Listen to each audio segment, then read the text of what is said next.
कवि गुरु रवीन्द्रनाथ टैगोर जी के अनुसार তুমি যত ভার দিয়াছ সে ভার করিয়া দিয়াছ সোজা, আমি যত ভার জমিয়ে তুলেছি সকলে হয়েছে বোঝা।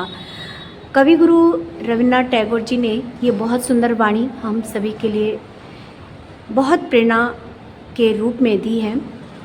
उनके इस वाणी के अनुसार ठाकुर जी के लिए उन्होंने एक बात कही है, हम सभी के लिए एक बात कही है कि हमारे ठाकुर जी ने हमें जो जो भार दी है उन भारों के अनुसार यदि हम अपने जीवन को चलाते हैं तो हम अपने जीवन को ठीक तरीके से जीते हैं, सही अर्थ में प्रभु की श्री चरणों की पूजा करते हैं।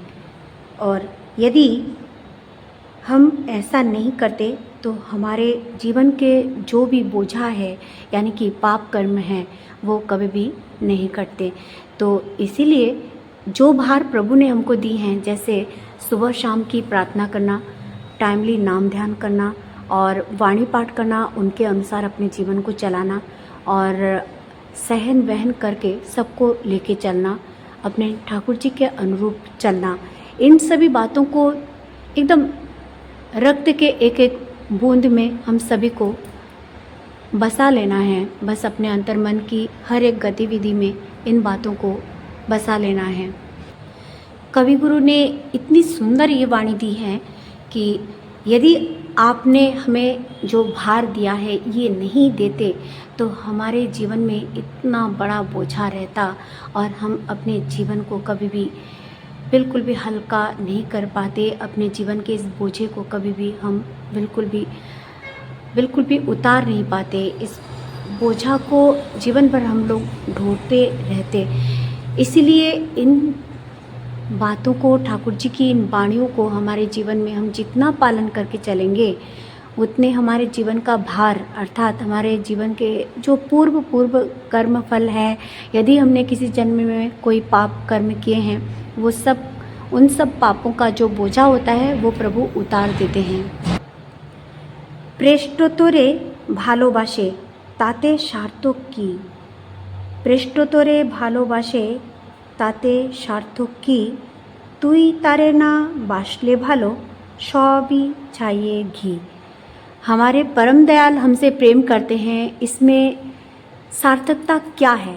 हमारे परम आराध्य हमसे प्रेम करते हैं, ये तो हकीकत है, ये सच बात है, वरना हम इंसान रूप में इस दुनिया में नहीं आते और इतनी सुंदर जगह पे शायद ही हम आ पाते। तो ये परम दयाल की कृपा है हम सभी के ऊपर कि हम सभी उनके श्री चरणों के दास होके इस जन्म में आए हैं। तो उनका प्रेम ये है कि उन्होंने हमको इतना सुंदर जीवन दिया है, उसमें सार्थकता क्या है? यदि हमने उनको प्रेम नहीं किया है तो हमारे जीवन का क्या सार्थकता है? इस जीवन का क्या अर्थ रह गया? इस वाणी को यदि हम लोग थोड़ा डीपली सोचें, अपने जीवन में गहन अध्ययन के साथ में अपने जीवन को चलाएं तो हम पाएंगे कि हम किस स्थिति में थे, किस स्थिति में हैं। दरअसल सब बातों का एक निचोड़ ये है कि हमें अपने आराध्य की भक्ति पूरे तन मन से करनी चाहिए। हमारे आराध्य ने जो अपेक्षाएं हमसे की हैं उन अपेक्षाओं के अनुसार हमें अपने जीवन को चलाना चाहिए, हमारे जीवन में उस अनुरूप हमको चलना चाहिए। তুমি করার মধ্যে যা হতে চাও ভগবান তাই मंजूर करें, अर्थात हम करने के माध्यम से जो पाना चाहते हैं भगवान वही मंजूर करते हैं। अर्थात यदि हम भगवान को पाना चाहते हैं तो भगवान हमको भगवान तक ही ले जाते हैं। वो माध्यम भगवान स्वयं किसी अन्य रूप में आके वो स्वयं उन तक हमको पहुंचा देते हैं। तो कितनी बड़ी दया की बात है, कृपा की बात है। इन वाणियों तक यदि हम नहीं पहुंचते तो क्या आज हम भगवान के दरबार तक आ पाते? आप सोचिए कि इन सभी बातों की एक बहुत बड़ी एक बहुत बड़ा अर्थ है, बहुत बड़ा अर्थ है, जन्मों जन्मों की तपस्या है, एक आराधना है।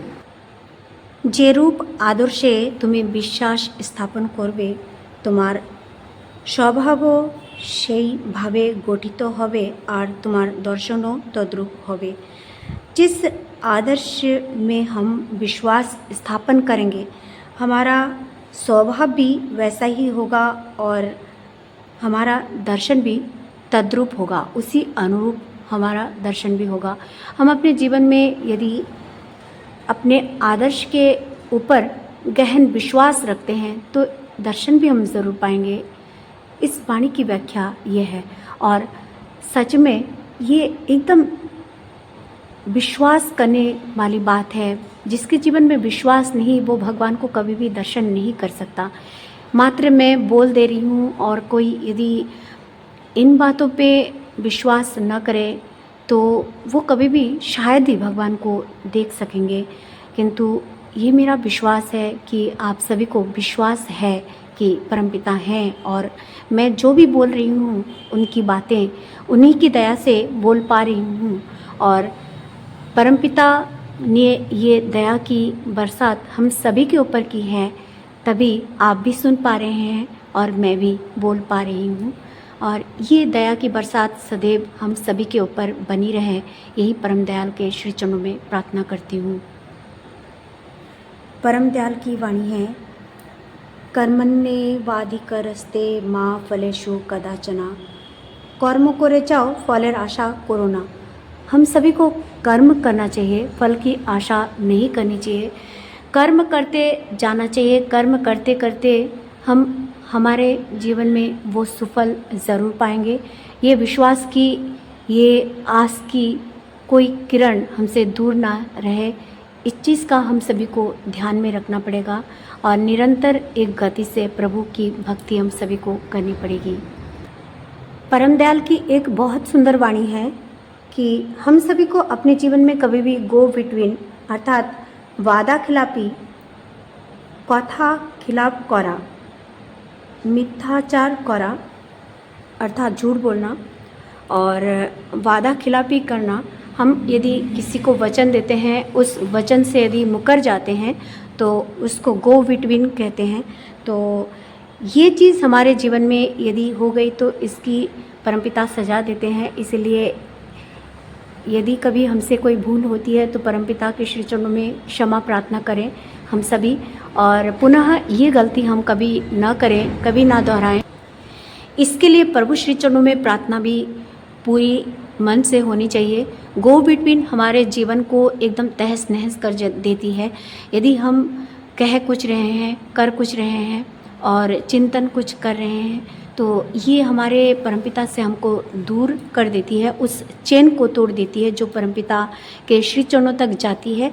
इसलिए जो हम कर्म कर रहे हैं, जो हम चिंतन कर रहे हैं और जो हम बात कह रहे हैं, ये तीनों एक बैलेंस, एक लय में, एक चेन में होनी चाहिए। जो ही ये चेन टूटता है तभी हम परमपिता के श्री चरणों से दूर रहते हैं।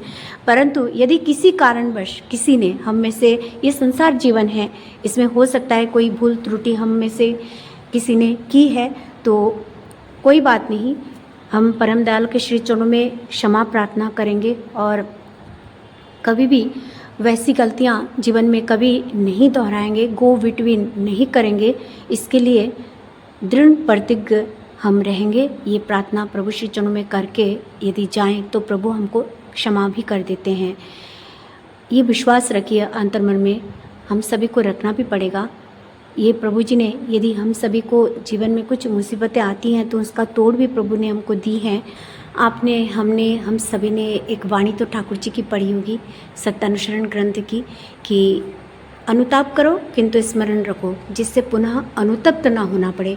जब भी अपने कुकर्म के लिए तुम अनुतप्त होगे तभी परमपिता तुम्हें क्षमा करेंगे और क्षमा मिलने पर समझोगे तुम्हारे हृदय में पवित्र सांत्वना आ रही है और तभी तुम विनित, शांत और आनंदित होगे।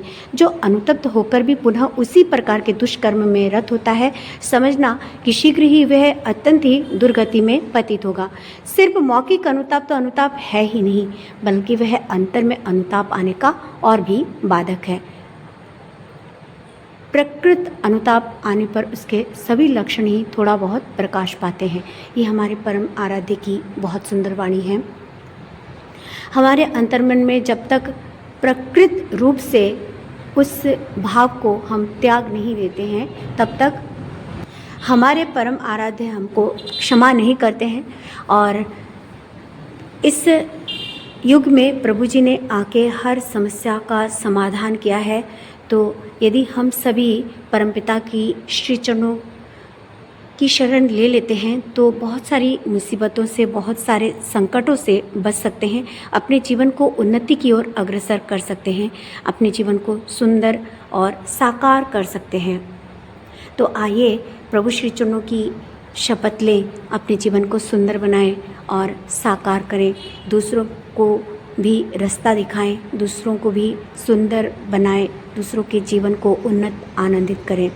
प्रभु श्री चरणों में आप सभी की मंगल कामना करते हुए आज ही आप सभी से विदा लेती हूँ। आप सभी खुश रहें, आनंदित रहें। जय गुरु, वंदे पुरुषोत्तमम।